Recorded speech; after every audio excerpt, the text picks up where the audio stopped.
ସମସ୍ତ ଦର୍ଶକଙ୍କୁ ଓଡ଼ିଶା ତନ୍ତ୍ରଜ୍ଞାନକୁ ହାର୍ଦ୍ଦିକ ସ୍ୱାଗତ। ପ୍ରତ୍ୟେକ ଗୃହସ୍ଥ ଲୋକ ନିଜ ଜୀବନରେ ସୁଖ ଶାନ୍ତି ଚାହେଁ। ସେ ଚାହେଁ ଯେ ତା'ର ଘରେ ଥିବା ସମସ୍ତ ସଦସ୍ୟ ସୁଖ ଶାନ୍ତିରେ ଚଳନ୍ତୁ, ଘରେ ଝଗଡ଼ା ନ ଲାଗୁ, ସମସ୍ତଙ୍କ ଭିତରେ ସ୍ନେହ ଶ୍ରଦ୍ଧା ଭଲ ପାଇବା ବଢ଼ି ବଢ଼ିକିରି ଚାଲୁ। ହେଲେ ସମସ୍ତଙ୍କ ଭାଗ୍ୟରେ ଏଭଳିଆ ସୁଖ ନଥାଏ। ଯେଉଁମାନେ ରାଜପୁରୁଷ ସେମାନଙ୍କ କୁଣ୍ଡଳୀରେ ହିଁ ଗ୍ରହଙ୍କର ସ୍ଥିତି ଭଲ ଥାଏ, ଆଉ ସେମାନଙ୍କୁ ହିଁ ଏଇଭଳି ପୂର୍ଣ୍ଣ ଗୃହସ୍ଥ ସୁଖ ମିଳେ। ଆଜିର ସମୟରେ ତ 70% ଲୋକଙ୍କର କୁଣ୍ଡଳୀରେ ଚତୁର୍ଥ ଘର ପୀଡ଼ିତ ଅବସ୍ଥାରେ ରହିଛି। ସେଇଥିପାଇଁ ହିଁ ତାଙ୍କୁ ଗୃହସ୍ଥ ସୁଖ ମିଳିପାରୁନି। କେବଳ ସେତିକି ନୁହେଁ, ଚତୁର୍ଥ ଘରେ ଯଦି କ୍ରୂର ଗ୍ରହମାନଙ୍କର ଦୃଷ୍ଟି ପଡ଼େ, ତେବେ ଘରେ ବାରମ୍ବାର କଳି ଝଗଡ଼ା ଆରମ୍ଭ ହୁଏ। କ'ଣ କ'ଣ ଥିଲେ ଆମେ କହିପାରିବା ଯେ ଗୋଟେ ଲୋକ ପୂର୍ଣ୍ଣ ଗୃହସ୍ଥ ସୁଖ ବଞ୍ଚୁଛି ବୋଲି? ଯଦି ଘରେ ଉତ୍ତମ ସନ୍ତାନ ଅଛି ଆଉ ଆଜ୍ଞାକାରୀ ସନ୍ତାନ ଅଛି, ତେବେ ସେ ଘରେ ଜାଣିବେ ଯେ ପୂର୍ଣ୍ଣ ଗୃହସ୍ଥ ସୁଖ ଅଛି। ଯଦି ଘରେ ସବୁ ସଦସ୍ୟଙ୍କ ଭିତରେ ସ୍ନେହ ପ୍ରେମ ଅଛି, ଘରର ପରିବାର ଭିତରେ ଖୁସି ଅଛି, ଧନଧାନ୍ୟର ଅଭାବ ନାହିଁ, ଖାଦ୍ୟପେୟର ଅଭାବ ନାହିଁ, କାହାର ଅସୁବିଧା ହେଲେ ଅନ୍ୟ ସଦସ୍ୟମାନେ ବି ସହଯୋଗ କରୁଛନ୍ତି, ତେବେ ଜାଣିବେ ଯେ ସେ ଘରେ ପୂର୍ଣ୍ଣ ଗୃହସ୍ଥ ସୁଖ ଅଛି। ହେଲେ ଏସବୁ ସମସ୍ତଙ୍କ ଭାଗ୍ୟରେ ନଥାଏ। ଯଦି କାହାରି କୁଣ୍ଡଳୀରେ ଗ୍ରହଙ୍କର ଭାରି ଭୟଙ୍କର ସ୍ଥିତି ଯୋଗୁଁ ଗୃହସ୍ଥ ସୁଖ ପ୍ରାପ୍ତି ହେଇପାରୁନି, ତେବେ ସେଭଳି କ୍ଷେତ୍ରରେ କଙ୍କାବତୀ ଗୃହସ୍ଥ ସୁଖ ପ୍ରାପ୍ତି ତନ୍ତ୍ର ପ୍ରୟୋଗ କରିବା ଉଚିତ। ଇଣ୍ଟରେଷ୍ଟିଂ କଥା ହେଉଛି, କଙ୍କାବତୀ ଗୃହସ୍ଥ ସୁଖ ପ୍ରାପ୍ତି ତନ୍ତ୍ର ପ୍ରୟୋଗ ହେଉଛି ମାତ୍ର ଗୋଟାଏ ଦିନର ପ୍ରୟୋଗ, ଆଉ ଏହି ପ୍ରୟୋଗ କେବଳ ଶୁକ୍ରବାର ଦିନ ହିଁ ସମ୍ପନ୍ନ କରାଯାଏ। ଏମିତିରେ ତ ପ୍ରତ୍ୟେକ ସପ୍ତାହରେ ଶୁକ୍ରବାର ଆସେ, ଆପଣ ନିହାତି ଜାଣିଥିବେ। କଙ୍କାବତୀ ଗୃହସ୍ଥ ସୁଖ ପ୍ରାପ୍ତି ତନ୍ତ୍ର ପ୍ରୟୋଗ ଯଦି ଶୁକ୍ରବାରରେ ପୁଷ୍ୟା ନକ୍ଷତ୍ର ପଡ଼ୁଛି, କିମ୍ବା ଶୁକ୍ରବାରରେ ଅମାବାସ୍ୟା ପଡ଼ୁଛି, ଶୁକ୍ରବାରରେ ପୂର୍ଣ୍ଣିମା ପଡ଼ୁଛି, କିମ୍ବା ଶୁକ୍ରବାରରେ ଏକାଦଶୀ ପଡ଼ୁଛି, ତେବେ ଏଭଳିଆ ଯେଉଁ ତିଥି ସମୟର ସଂଯୋଗ, ଏଇଟା କଙ୍କାବତୀ ଗୃହସ୍ଥ ସୁଖ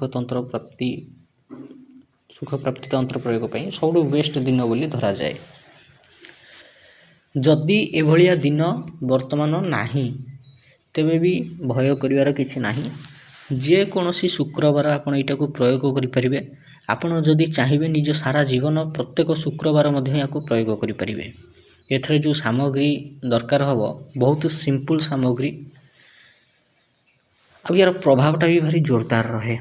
ଘରେ ଝଗଡ଼ାଝାଟି ସବୁବେଳେ ଲାଗୁଥାଉ, କି ଘରେ କାହା ସାଙ୍ଗରେ ପଡ଼ୁନଥାଉ, କାହାର ମନମାଳିନ୍ୟ ମିଶି ଯାଉନାହିଁ, ମନମାଳିନ୍ୟ ସବୁବେଳେ ହେଉଛି, ମନ ମିଶୁ ନାହିଁ। ଜଣେ ଗୋଟେ କଥା କହିଲେ ଆଉ ଜଣେ ଆଉ ଗୋଟେ କଥା କହୁଛି, ଜଣେ କହୁଛି ମୋ କଥା ରହିବା ଉଚିତ, ଅନ୍ୟ ଜଣେ କହୁଛି ମୋ କଥା ରହିବା ଉଚିତ। ସେଭଳିଆ କ୍ଷେତ୍ରରେ କଙ୍କାବତୀ ଗୃହସ୍ଥ ସୁଖ ପ୍ରାପ୍ତି ତନ୍ତ୍ର ପ୍ରୟୋଗ ବେଷ୍ଟ ରେଜଲ୍ଟ ଦିଏ।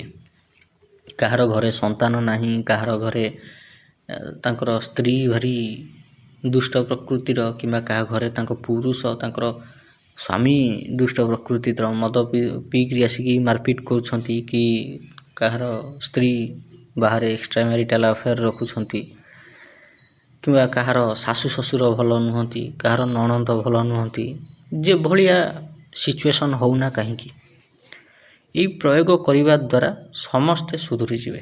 ସମସ୍ତେ। ଯଦି ସନ୍ତାନ ଆଜ୍ଞାକାରୀ ନ ହେଇଥିବ, ତେବେ ସେ ଆଜ୍ଞାକାରୀ ହେବ। ଯଦି ବାପା ମା' ପିଲାମାନଙ୍କୁ ସ୍ନେହ କରୁନଥିବେ, ତେବେ ବାପା ମା' ପିଲାମାନଙ୍କୁ ସ୍ନେହ କରିବେ। ଯଦି ଘରେ ପତି ପତ୍ନୀ ଭିତରେ ମନ ମିଶୁନଥିବ, ତେବେ ଏଇ ପ୍ରୟୋଗ କରିବା ପରେ ଦେଖିବେ ଉଭୟଙ୍କର ମନ ମିଶିବ।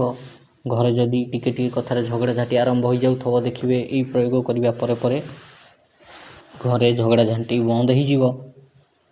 ବହୁତ ଫାଇଦା ଅଛି। କଙ୍କାବତୀ ହେଉଛନ୍ତି ମା ଲକ୍ଷ୍ମୀଙ୍କର ଗୋଟେ ଏମିତି ସ୍ୱରୂପର ଦେବୀ, ଯିଏକି କାଳୀକୂଳ ଆଉ ଶ୍ରୀକୂଳ ଉଭୟ କୂଳରେ ପୂଜା ପାଆନ୍ତି। ହେଲେ କଙ୍କାବତୀ ଦେବୀଙ୍କର ନାଁଟା ବିଶେଷ ଲୋକ ଜାଣନ୍ତିନି। କାହିଁକି ଜାଣନ୍ତିନି? କାହିଁକିନା ୟାଙ୍କର ତନ୍ତ୍ର ସାଧନା ବିଦ୍ୟା ଭାରି ପ୍ରଚଣ୍ଡ ତଥା ଭାରି ଗୁପ୍ତ। ସେଥିପାଇଁକା ବୋଧହୁଏ ଆଜି ପର୍ଯ୍ୟନ୍ତ ୟାଙ୍କର ନାଁକୁ କେବେ କୌଣସି ଲୋକ ଉଠେଇ ନାହାନ୍ତି। କିନ୍ତୁ ଆମ ଗୁରୁଦେବଙ୍କ ଦ୍ୱାରା ପ୍ରଦତ୍ତ ଏଇ ଯେଉଁ ବିଦ୍ୟା, ଏଇଟା ପରୀକ୍ଷିତ ବିଦ୍ୟା, ୟାକୁ ପରୀକ୍ଷା କରାଯାଇଛି। ତେବେ ହିଁ ଆପଣଙ୍କ ସାମ୍ନାକୁ ଏଇଟାକୁ ଆଣିପାରିଛି।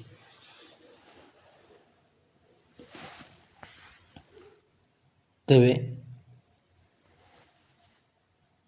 କ'ଣ କରିବେ, କେମିତି କ'ଣ ଏଇ ପ୍ରୟୋଗ କରିବେ, ୟା ପାଇଁ ଆବଶ୍ୟକୀୟ ସାମଗ୍ରୀ କ'ଣ?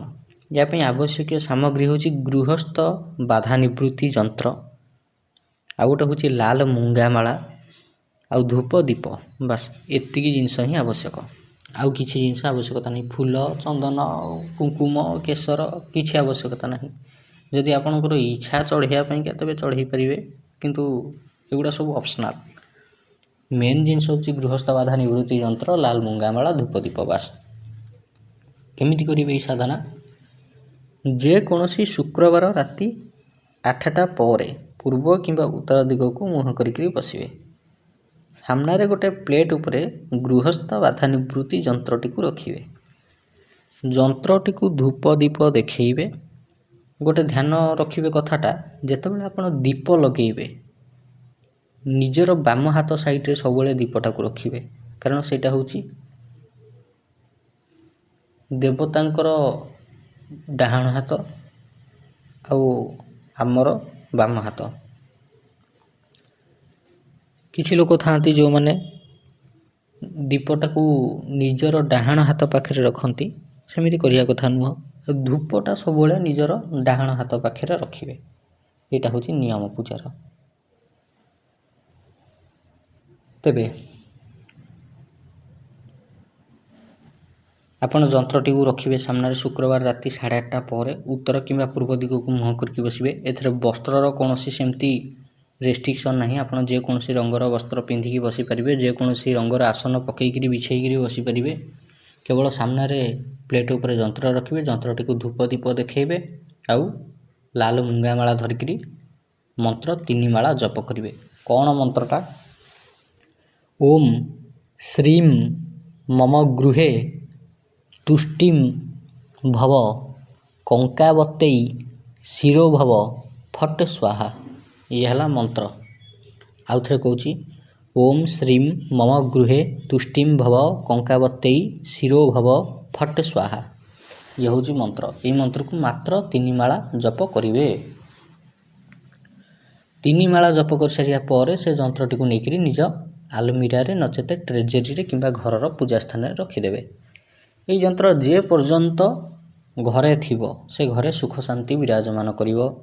ଯଦି ପୁଣି କେବେ ଗ୍ରହଙ୍କର ସ୍ଥିତି ଯୋଗୁଁ ହେଉ କିମ୍ବା ଅନ୍ୟ କୌଣସି ପରିସ୍ଥିତି ଯୋଗୁଁ ହେଉ ସ୍ଥିତି ଗଡ଼ବଡ଼ ହୁଏ, ତେବେ ପୁନଃ ଆଉ ଥରେ ଯନ୍ତ୍ରଟିକୁ କାଢ଼ିକିରି ଶୁକ୍ରବାର ରାତିରେ ଧୂପ ଦୀପ ଦେଖେଇକିରି ପୁଣି 3 ମାଳା ମନ୍ତ୍ର ଜପ କରିକି ରଖିବା ଦ୍ୱାରା ଘରେ ସୃଷ୍ଟି ହେଉଥିବା ସମସ୍ତ କଳହ ଦୂର ହୋଇଯାଏ। ଘରର ସବୁ ସଦସ୍ୟ ଶାନ୍ତ ପଡ଼ିଯାଆନ୍ତି। ଯଦି ଜଣେ ସାଧକ ଚାହିଁବ ପ୍ରତ୍ୟେକ ସପ୍ତାହର ଶୁକ୍ରବାରରେ ଏହି ପ୍ରୟୋଗ ଦୋହରାଇ ପାରିବ। ଏହି ପ୍ରୟୋଗ ସମ୍ପନ୍ନ କରିବା ଦ୍ୱାରା ବାସ୍ତବିକ ଖୁସି କାହାକୁ କୁହାଯାଏ ସେଇଟା ମନୁଷ୍ୟ ଅନୁଭବ କରିପାରିବ। ଯେବେ ଗୋଟେ ଲୋକ ବିବାହ କରେ କିମ୍ବା ପରିବାର ଭିତରେ ରହେ, ପ୍ରତ୍ୟେକ ମନୁଷ୍ୟର 4ଟି ଜିନିଷ ପ୍ରାପ୍ତି ତା'ର ଲକ୍ଷ୍ୟ ହେବା ଦରକାର। କ'ଣ ସେ 4ଟା ଜିନିଷ? ଗୋଟେ ହେଉଛି କେବେ ବି ଧନ ଧାନ୍ୟର ଅଭାବ ନ ରହିବ।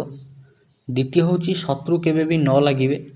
ତୃତୀୟ ହେଉଛି ଘରେ ଗୃହସ୍ଥ ସୁଖ ମିଳୁଥିବ। ଆଉ ଘରେ ଯେମିତି, ଚତୁର୍ଥ ହେଉଛି କେହି ଘରେ ଯେମିତି ରୋଗରେ ନ ପଡ଼ିବେ। ଇଏ 4ଟା ଜିନିଷକୁ ସବୁବେଳେ ଦେଖି ଚାହିଁକିରି ଚାଲୁଥିବେ, ତାହେଲେ ଗୋଟେ ମଣିଷ ଭଲ ଜୀବନ ବଞ୍ଚିପାରିବ। ଯଦି ଏଇ 4ଟି ଜିନିଷ ମଣିଷକୁ ମିଳିଗଲା, ତେବେ ସେ ଭୂପୃଷ୍ଠରେ ବି ଗୋଟେ ଦେବତା ଭଳି ଜୀବନ ବ୍ୟତୀତ କରିପାରିବ, ସୁଖ ଶାନ୍ତିରେ ବିତେଇ ପାରିବ। ସ୍ୱର୍ଗ ସୁଖ ତା ପାଇଁକା ସ୍ୱର୍ଗ ଯିବାକୁ ଆବଶ୍ୟକତା ପଡ଼ିବନି, ଏଇଠି ମର୍ତ୍ତ୍ୟରେ ହିଁ ତାକୁ ଏଇ ସୁଖ ମିଳିଯିବ। ଯଦି 4ଟା ଜିନିଷ ଅଛି, ଗୋଟେ ହେଲା ଧନ ଧାନ୍ୟର ଅଭାବ ରହିବନି, ଗୋଟେ ହେଉଛି ଶତ୍ରୁ ଲାଗିବେନି, ଗୋଟେ ହେଉଛି ତା ଘରେ କେବେ କେହି ରୋଗରେ ପଡ଼ିବେନି, ଆଉ ତା ଘରେ ସବୁବେଳେ ସୁଖ ଶାନ୍ତି ବିରାଜମାନ କରୁଥିବ, ଗୃହସ୍ଥ ସୁଖ ପ୍ରାପ୍ତି ହେଇପାରୁଥିବ। ଏଇ 4ଟା ଜିନିଷ ଯଦି ପ୍ରାପ୍ତି ହେଇଗଲା ମଣିଷକୁ, ଆଉ କିଛି ଆବଶ୍ୟକତା ପଡ଼େନି ତା'ର। ତେବେ ଏତିକି ହିଁ ହେଉଛି ଭିଡ଼ିଓ। ଆଶା କରୁଛି ଆପଣଙ୍କୁ ଭିଡ଼ିଓଟି ଭଲ ଲାଗିଥିବ। ଯଦି ଭିଡ଼ିଓଟି ଭଲ ଲାଗିଛି, ଏଇଭଳି ଭିଡ଼ିଓ ଦେଖିବା ପାଇଁ ଆପଣ ଆମ ଚ୍ୟାନେଲ୍ ଓଡ଼ିଶା ତନ୍ତ୍ରଜ୍ଞାନକୁ ନିହାତି ସବସ୍କ୍ରାଇବ୍ କରନ୍ତୁ। ଧନ୍ୟବାଦ।